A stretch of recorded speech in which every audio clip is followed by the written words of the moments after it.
रात के लगभग 9:30 बज रहे थे। गांव के कच्चे रास्ते पर एक पुरानी साइकिल की हल्की हल्की चरमराहट सुनाई दे रही थी।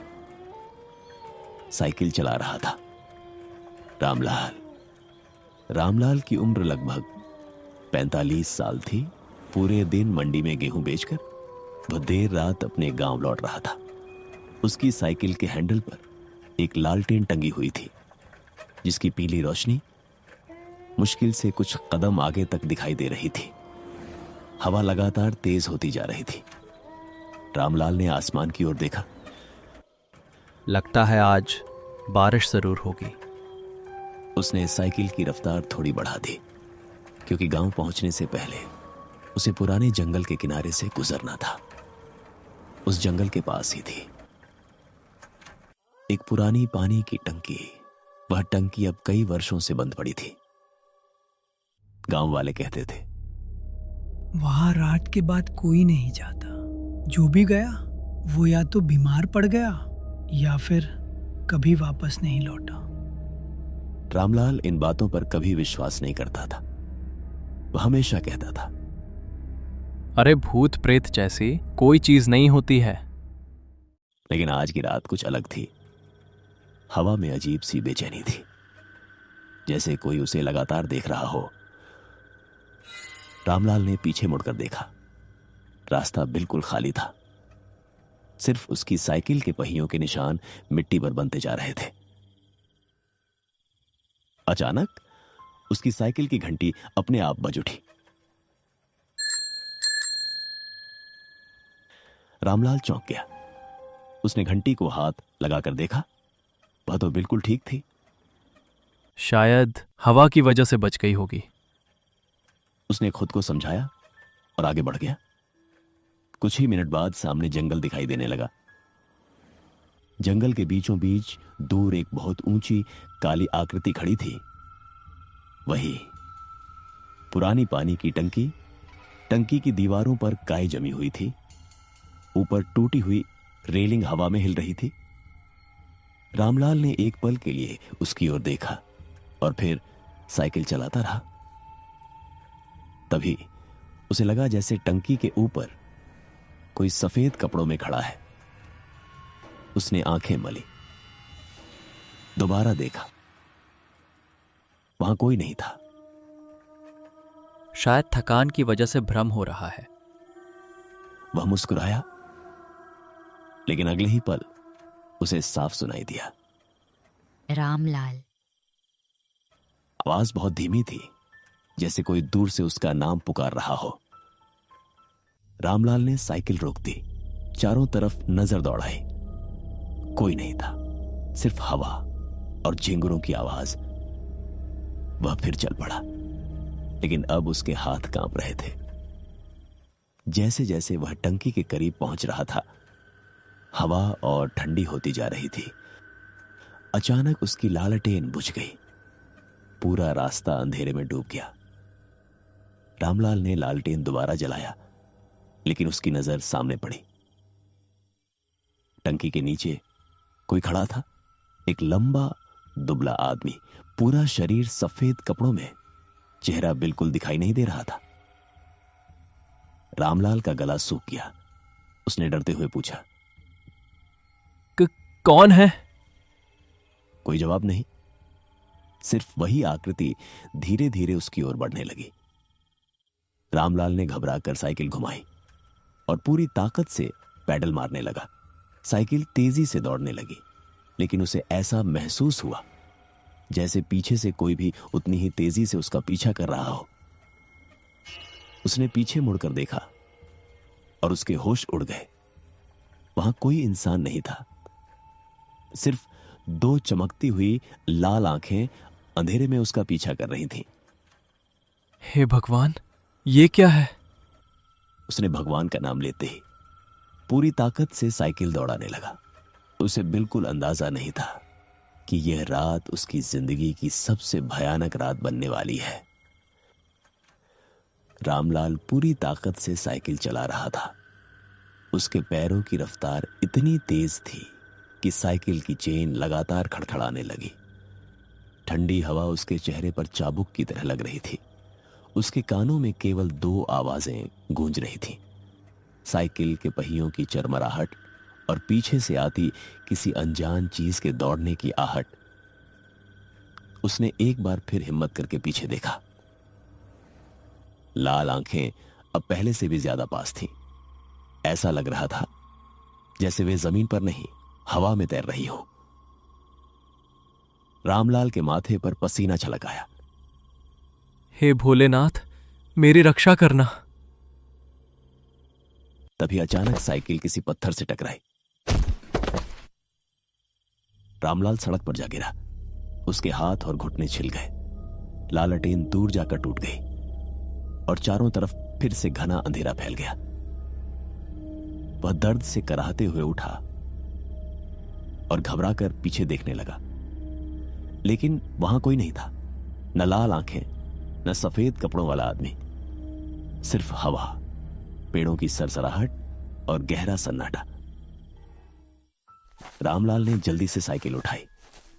हैंडल थोड़ा टेढ़ा हो गया था, लेकिन साइकिल चलने लायक थी। वह बिना रुके गांव की तरफ भागा। करीब 15 मिनट बाद वह गांव पहुंचा।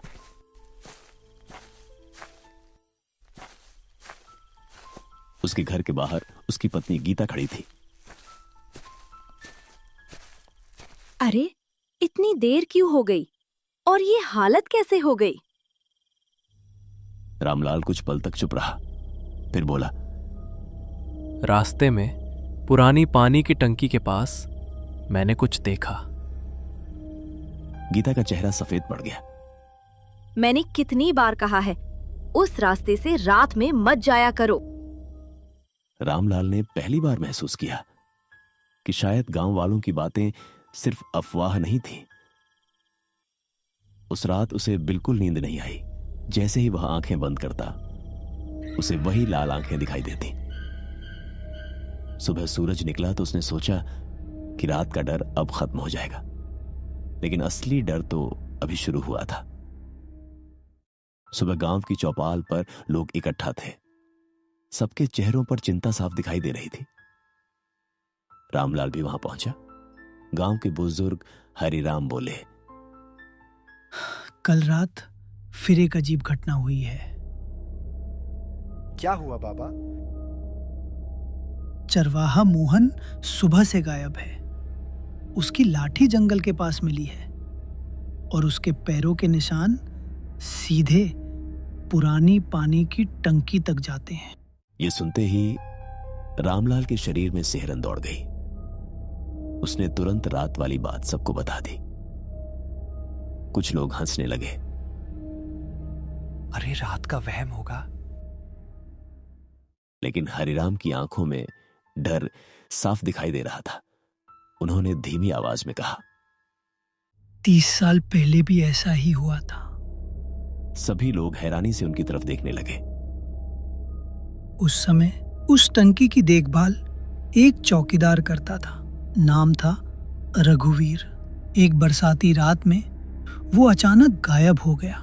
जब लोग उसे खोजने पहुंचे तो टंकी के अंदर सिर्फ उसकी लालटेन मिली, लेकिन रघुवीर कभी नहीं मिला। यह सुनकर चौपाल पर बैठे सभी लोगों के रोंगटे खड़े हो गए। उसके बाद से जिसने भी रात में उस टंकी के पास किसी सफेद कपड़ों वाले आदमी को देखा, उसके साथ कोई न कोई अनहोनी जरूर हुई। रामलाल अब पूरी तरह डर चुका था, लेकिन उसके मन में एक सवाल बार बार उठ रहा था। अगर सचमुच वहां कोई रहस्य है तो आखिर वह है क्या? उसी शाम गांव में मोहन की तलाश के लिए 5 लोगों की टोली बनाई गई। रामलाल भी उनके साथ जाने को तैयार हो गया। सूरज ढलने से पहले वे जंगल पहुंच गए। चारों तरफ अजीब सी खामोशी थी। पेड़ों पर बैठे पक्षी भी जैसे चुप थे। पुरानी पानी की टंकी सामने खड़ी थी। दिन की रोशनी में भी वह किसी डरावने महल जैसी लग रही थी। उसकी दीवारों पर मोटी काई जमी हुई थी। लोहे की सीढ़ियां पूरी तरह जंग खा चुकी थी। टंकी का लोहे का दरवाजा आधा खुला हुआ था। ऐसा लग रहा था जैसे किसी ने अभी अभी उसे खोला हो। रामलाल ने धीरे से कहा। अंदर चलें? बाकी लोग एक दूसरे का चेहरा देखने लगे। आखिर हिम्मत करके सब अंदर घुस गए। टंकी के भीतर सीलन की बदबू फैली हुई थी।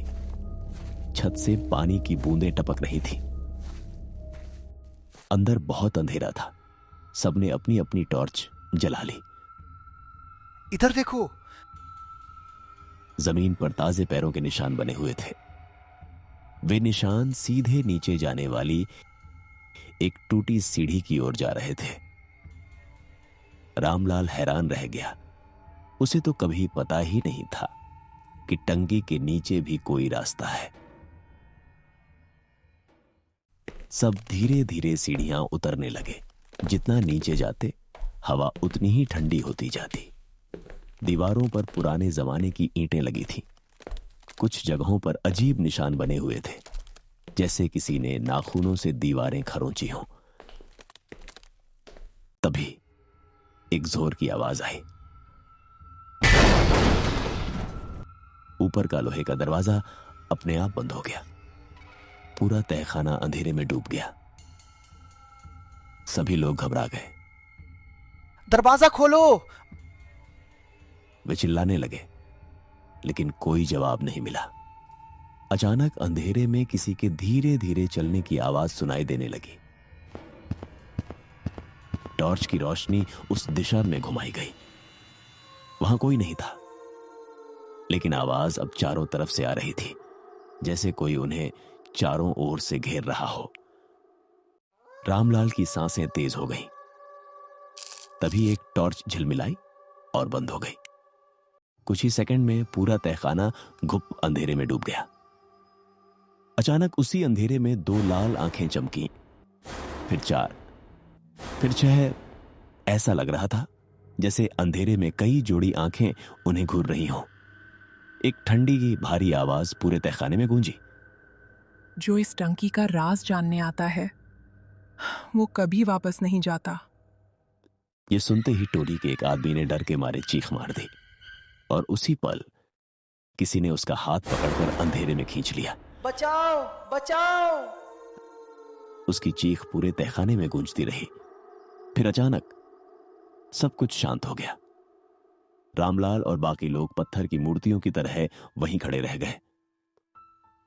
उन्हें समझ ही नहीं आ रहा था कि उनका साथी कहां गायब हो गया। लेकिन असली रहस्य अभी बाकी था, क्योंकि उसी समय टंकी की सबसे अंदर वाली दीवार धीरे धीरे खिसकने लगी, और उसके पीछे एक ऐसा गुप्त कमरा दिखाई दिया जिसे शायद पिछले 50 सालों से किसी इंसान ने नहीं देखा था। ऊपर से आती हवा की आवाज भी अब बंद हो चुकी थी। ऐसा लग रहा था जैसे पूरी दुनिया उस पुराने तहखाने के बाहर कहीं दूर छूट गई हो। रामलाल के साथ केवल 2 आदमी बचे थे, गोपाल और श्याम, उनका चौथा साथी। कुछ ही पल पहले अंधेरे में गायब हो चुका था।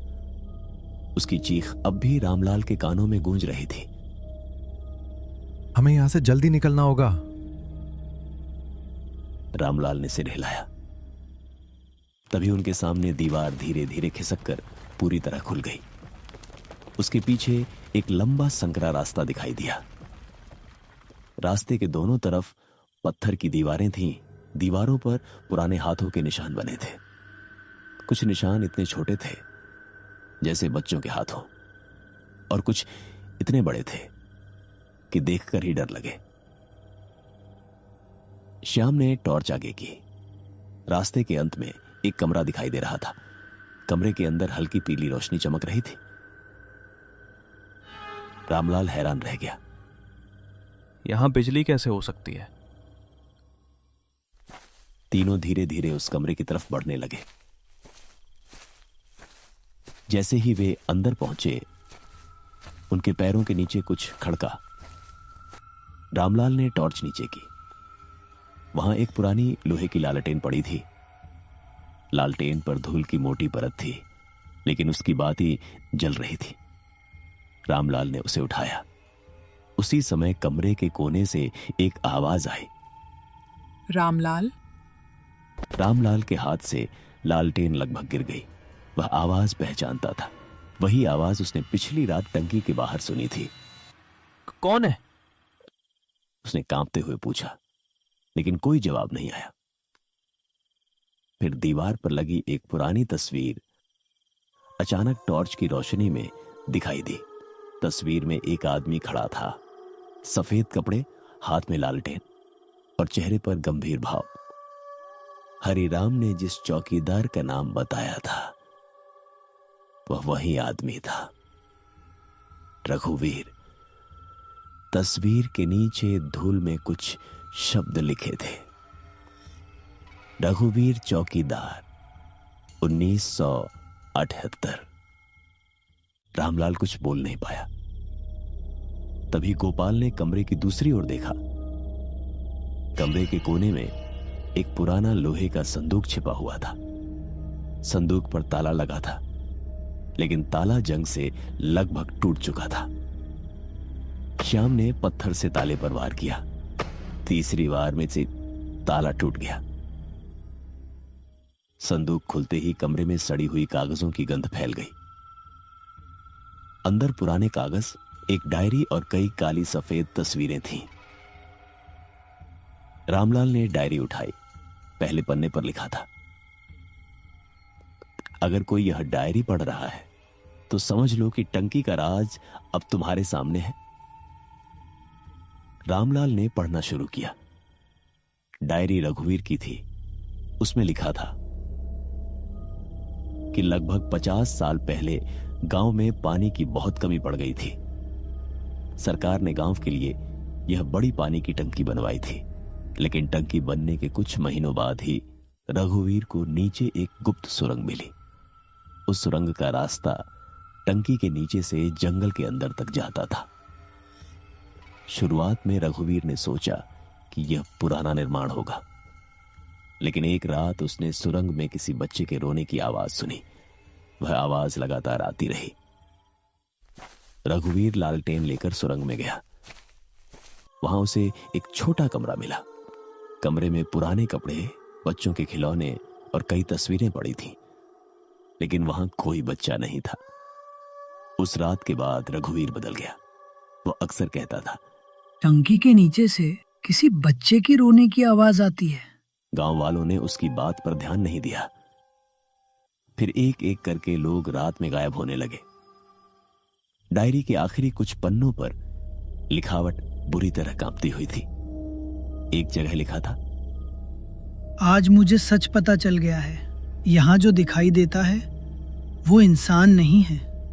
ये उन लोगों की आवाज में बुलाता है जिन्हें हम जानते हैं। जो इसकी आवाज सुनकर नीचे आता है वो वापस नहीं जाता। रामलाल की उंगलियां कांपने लगी। उसने अगला पन्ना पलटा। आखिरी लाइन थी, अगर मैं गायब हो जाऊं तो टंकी को कभी मत खोलना। नीचे जो है उसे बाहर मत आने देना। डायरी वहीं खत्म हो गई। कमरे में अचानक ठंडी हवा चलने लगी। लालटेन की लौ जोर जोर से कांपने लगी। फिर लालटेन बुझ गई। पूरा कमरा अंधेरे में डूब गया। रामलाल, किसी ने धीरे से पुकारा। रामलाल ने आंखें बंद कर लीं। यह आवाज उसकी पत्नी गीता की थी। रामलाल मुझे बचाओ। रामलाल का दिल जोर जोर से धड़कने लगा। मत सुनो, ये तुम्हें बाहर बुला रही है। लेकिन आवाज और तेज हो गई। रामलाल, मैं यहाँ हूं। अब आवाज बिल्कुल पास से आ रही थी। रामलाल ने टॉर्च चलाई। कमरे के दरवाजे पर एक औरत खड़ी थी। सफेद साड़ी, झुका हुआ सिर, लंबे बाल चेहरे पर पड़े हुए। रामलाल की आंखें फैल गईं। गीता। वह अनजाने में एक कदम आगे बढ़ा। रुक जाओ, आगे मत जाना। औरत ने धीरे धीरे अपना सिर उठाया। उसका चेहरा दिखाई दिया। चेहरा नहीं था, सिर्फ काली गहरी खाली जगह। रामलाल पीछे हट गया। उसी क्षण वह आकृति चीखने लगी। इतनी भयानक चीख कि पूरी टंकी की दीवारें कांप उठी। और फिर कमरे की दीवारों से दर्जनों हाथ बाहर निकलने लगे। काले सूखे मानव हाथ वे तीनों की तरफ बढ़ रहे थे। भागो जल्दी। तीनों गुप्त सुरंग की ओर भागे। पीछे से चीखें और तेज होती जा रही थी। सुरंग लंबी थी। वे अंधेरे में भागते रहे। अचानक सामने एक लोहे का दरवाजा दिखाई दिया। रामलाल ने उसे खोला और बाहर भागने लगा। वे तीनों बाहर जंगल में गिर पड़े। रात के करीब 12 बज चुके थे। आसमान में बादल और घने हो चुके थे। तेज हवा चल रही थी। दूर बिजली चमक रही थी, लेकिन बारिश नहीं हो रही थी। रामलाल ने पीछे देखा। पुरानी पानी की टंकी अंधेरे में खड़ी थी। उसकी ऊपरी में वही सफेद कपड़ों वाला आदमी दिखाई दे रहा था, रघुवीर। वह चुपचाप उन्हें देख रहा था। रामलाल ने हाथ जोड़ लिए। हमें छोड़ दो। रघुवीर ने कोई जवाब नहीं दिया। उसने सिर्फ अपना हाथ उठाया और टंकी की ओर इशारा किया। रामलाल ने टॉर्च से देखा। टंकी के नीचे एक जगह जमीन फटी हुई थी। वहां से काला धुआं निकल रहा था। हमें इसे बंद करना होगा। तीनों दौड़कर टंकी के पास पहुंचे। उन्हें डायरी में पड़ी एक बात याद आई। रघुवीर ने लिखा था कि उस सुरंग को बंद करने के लिए टंकी के पुराने मुख्य वाल्व को बंद करना जरूरी है। मुख्य वाल्व टंकी के पीछे था, जंग लगा हुआ। रामलाल ने उसे घुमाने की कोशिश की। वाल्व हिला तक नहीं। गोपाल और श्याम भी मदद करने लगे। तीनों ने पूरी ताकत लगाई। तभी टंकी के अंदर से जोरदार धमाका हुआ। पूरी जमीन कांप गई। वाल्व अचानक घूम गया। उसी क्षण टंकी के अंदर से एक भयानक चीख निकली। आसमान में बिजली चमकी और पहली बार उस रात तेज बारिश शुरू हो गई। बारिश इतनी तेज थी कि कुछ ही सेकंड में सब भीग गए। टंकी की दीवारों पर बनी काली परछाइयां धीरे धीरे गायब होने लगी। सफेद कपड़ों वाला रघुवीर भी धुंधला पड़ने लगा। रामलाल ने उसे आखिरी बार देखा। उसके चेहरे पर पहली बार शांति थी। फिर वह बारिश के पर्दे में गायब हो गया। कुछ मिनट तक तीनों वहीं खड़े रहे। कोई कुछ नहीं बोला। फिर अचानक जंगल के अंदर से किसी आदमी की आवाज आई, बचाओ बचाओ। रामलाल का दिल रुक सा गया। यह आवाज उनके उस साथी की थी जो तहखाने में गायब हुआ था। वो जिंदा है। गोपाल उसकी तरफ दौड़ने लगा, लेकिन रामलाल ने उसे रोक लिया। नहीं, रुक जाओ। डायरी में लिखा था, वो आवाज बनकर बुलाता है। तीनों चुपचाप गांव की तरफ लौट गए। अगले दिन गांव के लोगों ने मिलकर पुरानी पानी की टंकी को हमेशा के लिए बंद कर दिया। मुख्य रास्ते पर लोहे का बड़ा गेट लगा दिया गया।